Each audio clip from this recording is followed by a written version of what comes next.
This, as the question suggests, depends on the indication. So if we have a patient which is severe dyspneic, we place the patient in the cage and increase the inspiratory oxygen to 60, 70 or even 80%, and this for a few minutes, and try to reduce it as soon as possible down to 60, 50, 40%. So most patients require 40% inspiratory oxygen concentration, and depending on the severity, we increase or decrease the oxygen content.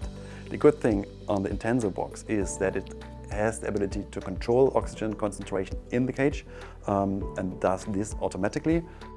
So if we choose the oxygen concentration of 40%, the oxygen cage fills the oxygen if required.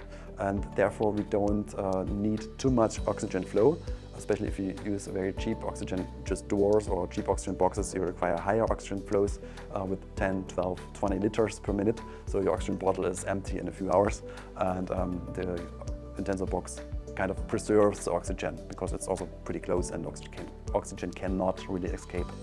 For other indications, as post-anesthetic oxygen therapy, it's usually okay to have about 30 to 40% inspiratory oxygen content, as for this little guy here.